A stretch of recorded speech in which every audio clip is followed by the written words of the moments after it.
everyone, it's Mithrilda and welcome back to my journey of learning to draw. Today I'll be going over the artwork I've done and the progress I've made for week 3 of my April monthly art challenge. Be sure to check out my previous 2 videos for weeks 1 and 2 of the challenge. Next week, I'll be making an overall progress video of the entire month's worth of practice, and I'm so excited to see how much I've improved. Anyway, today I'm going to talk about whether you should learn to draw in traditional or digital. As you see in weeks 1 and 2, I did all my art in digital in Procreate, and here in week 3, I've done all my practice in paper and pencil. This was all kicked off because someone who had seen my previous video had commented and said, "When first learning, stick to pencil and paper.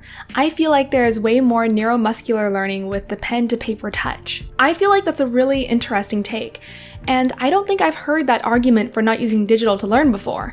I usually hear something like that whenever people talk about whether or not they should type their notes for their class or write it down by hand. There are lots of studies showing that writing notes by hand vastly outperforms typing notes in concept retention, and I found that to be true in my own life. I've always written notes by hand for class. However, is using digital really that different from using physical mediums for art? After all, you are doing the same motions, unlike with writing versus typing. So to answer my own question, I gave it a shot for a week. Before I go into that, I feel like I should explain my own reasons for mostly using digital up to this point. First of all, it's a lot more convenient in my experience to get started with drawing using an iPad rather than having to gather paper, pencils, pencil sharpeners, erasers, etc. And it gets even more complicated when I want to oil paint or watercolor, which is a whole affair to set up and then clean up. I don't even have a good place to use charcoal because the dusties get all over the place, and I don't want to get the apartment dirty. Second of all, physical art supplies are limited. I have to keep spending money to buy more paper, pencils, erasers, paint, and whatever else, whereas I can make as much art as I want on the iPad without having to pay more than I already have. I suppose when you don't have a tablet yet, it's considering the cost of maybe $5 of art supplies versus spending $400 on a tablet all at once. But once you have it, it feels hard to spend more money on art supplies since I already have something that has limitless potential that I won't have to pay more to use. Third, it's a lot easier to record footage and edit the footage I record from the iPad than drawing using physical art supplies. I know it shouldn't stop me from using the optimal method for learning, but it is something that I have to consider. It also looks a lot prettier using iPad footage than my dingy desk and lighting setup, as you are currently enjoying in the video. So I tried going back to traditional for a week, which was definitely a big change for me. I haven't drawn anything but draw a box on paper in such a long time, and I was honestly really surprised by how well I did and how much easier it was than drawing on the tablet. It's like that scene in Naruto where you thought Rock Lee was super strong and fast, and then he took off his ankle weights. I'm going to sound crazy, but it was so simple to make a line on the paper with my pencil.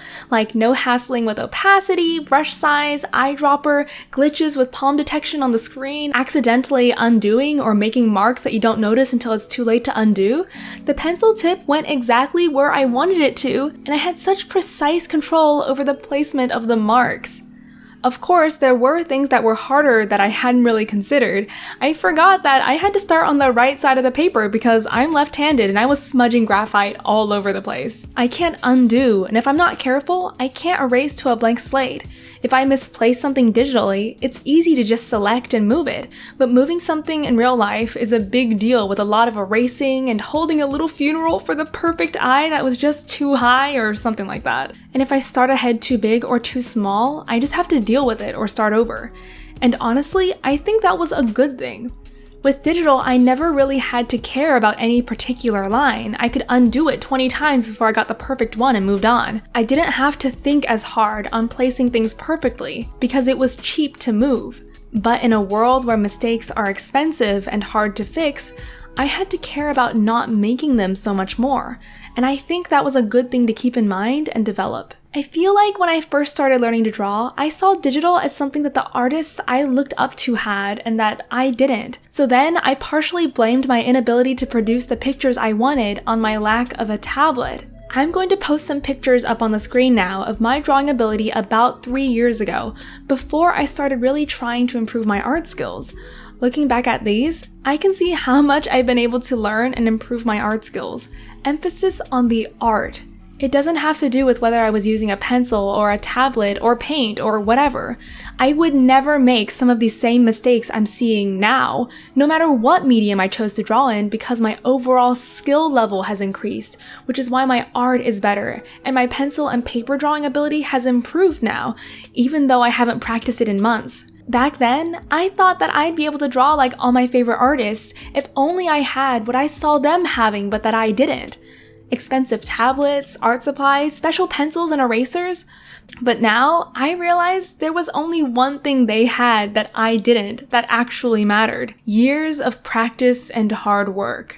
Drawing in pencil or digital or anything requires you to learn some fundamentals of the medium before you can start improving the actual art skill. For example, for physical mediums, this includes the grip you have on the instrument and the proper technique for sharpening your pencil. For digital, the list is so much larger to just get started, including researching tablets, programming or learning the macro shortcut keys on the tablet, learning to charge or replace the battery in the pen, learning about changing nibs, learning the art software, figuring out color spaces, figuring out the best brush for the mark you want to make, what the best pressure, opacity, size, or even file format to use. There is so much to learn when it comes to digital art, and it's 100% worth it to make beautiful pieces. But if you don't even know how to draw, you're just adding on so much stuff you don't even need to learn to start drawing. Personally, trying to learn to draw on an Intuos small screenless tablet was one of the most frustrating, painful experiences of my art journey, and I was fully convinced that if I couldn't even draw a straight line on the tablet, that I just didn't have what it took to learn to draw. Now I realize that drawing a straight line on a piece of paper is a challenge to any beginner, and I was just shooting myself in the foot big time by adding in the challenge of not knowing how the pressure settings worked and not being able to connect my visual input on the screen to the tablet input in my hand and having this tiny tablet screen to draw on. It was a whole mess, and I don't wish it on anyone. To sum this part up, I think a huge problem with starting in digital is that you don't know whether the failure of any particular line is because your settings are off or some other digital specific problem, or if your skills just aren't up to snuff on a fundamental level. This leads to either undue frustration and trying to fix a technology problem by drilling drawing practice, or just writing everything off as a software thing or just a hardware thing, and not taking an accurate assessment of your own drawing ability. Anyways, so I think my conclusion overall, especially having re-explored practicing art traditionally, is that it's probably the easiest and most efficient to level up your art skill using traditional mediums. Sometimes I think about how if something actually worked, I would want to spend money on it to help improve my skills, whether it's a course or a book or something like that. The answer was right in front of me all along: paper and pencils. Why am I so frugal about a pack of pencils and printer paper when I'm seriously considering spending hundreds of dollars on an art course? It just seems easier to drop a lot of money on something rather than step back and realize that practice is the true way to success, and that I should support that rather than endlessly trying to gather knowledge. Huge disclaimer about this conclusion.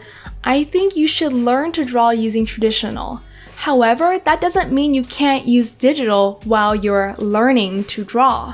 What do I mean by that? I ascribe to Uncomfortable's directive that 50% of your time spent drawing should be purely for practice and learning, and 50% should be for fun. So while you're still a student, spend your fun time doing whatever you want. And if that's digital, then go for it no matter how it turns out or how efficient it is for learning. There are skills you need to learn to draw digitally, as I listed earlier, and you won't develop them at all if you don't start, so don't wait on it. Just recognize that there is a time for fun and there's a time for skill development. These times have different activities and goals, and you should plan accordingly. If you have any thoughts or questions, I would be super happy to hear them in the comments. Let's start a discussion, and I'd love to see other perspectives that I don't know or couldn't touch on here. Anyways, I've used 14 sheets of paper this week. Next week, I'll use up some more and mix in some digital work back in there because I do enjoy a lot of the things that I can't do on paper. I feel like I've made so much progress in drawing heads and portraits, and I can't wait to do the sort of capstone project I've assigned for week 4. I'll also be showing off everyone else's progress, so stay tuned for that, and be sure to submit your artwork if you want to be featured. Even though we're going into week 4, it's not too late to join in! Find the link to the Discord below, meet some art friends, ask questions, and give and receive critique. There's also going to be another challenge next month for May. Stay safe and healthy, everyone. Now, get back to work.